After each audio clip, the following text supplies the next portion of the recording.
kita ingin menghadirkan pembangunan yang Indonesia sentris, bukan Jawa sentris. Nusantara adalah masa depan Indonesia.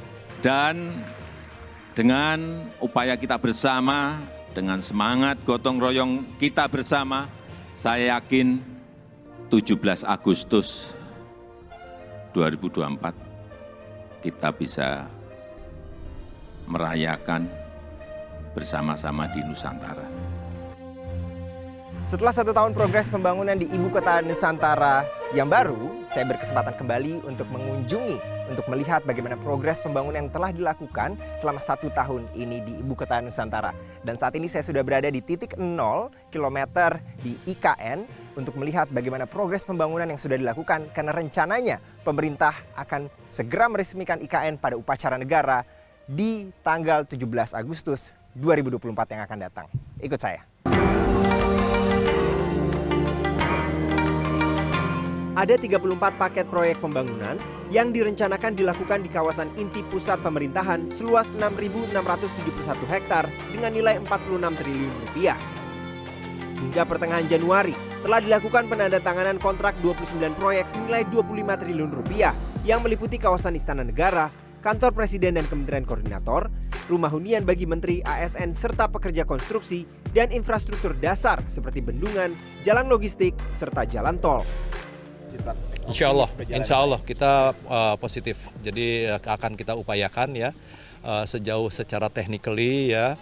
Mudah-mudahan juga hujan tidak terlalu mengganggu. Insya Allah kita fungsional, terutama pesan beliau bahwa kita akan mengadakan Bapak Presiden ya untuk mengadakan upacara 17 Agustus. Insya Allah bisa kita lakukan di 2024.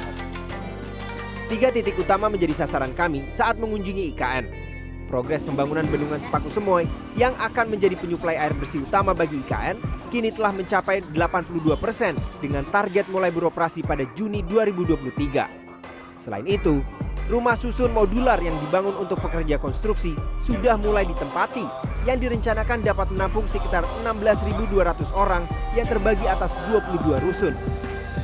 Dan selanjutnya, pembangunan kawasan Istana Kepresidenan di IKN kini baru memasuki tahapan pembentukan lahan dengan kontur tanah yang terlihat membentuk lapangan upacara di bagian paling bawah dan menanjak ke atas ke posisi Istana Negara dengan logo Garuda serta kantor kepresidenan.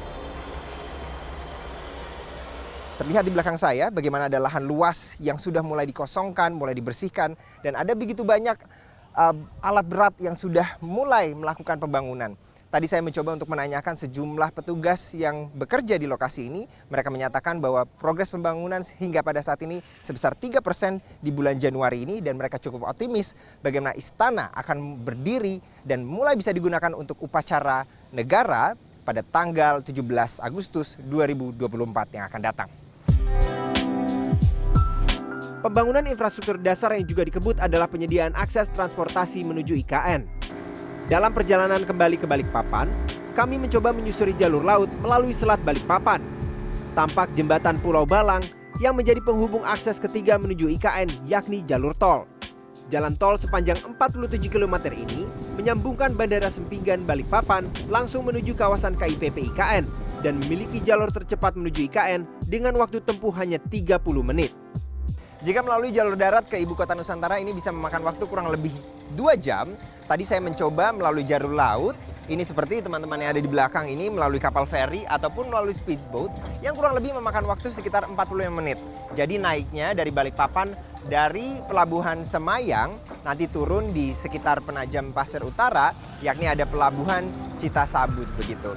Nah, nanti jika sudah ada akses melalui jalan tol, ini bahkan lebih singkat lagi, bisa dilalui selama 30 menit saja dari mulai bandara di Balikpapan langsung ke Ibu Kota Nusantara. Artinya ada 3 akses yang bisa kita lalui menuju Ibu Kota Nusantara. Ausirio Dolu, Robin Kitt, Nusantara.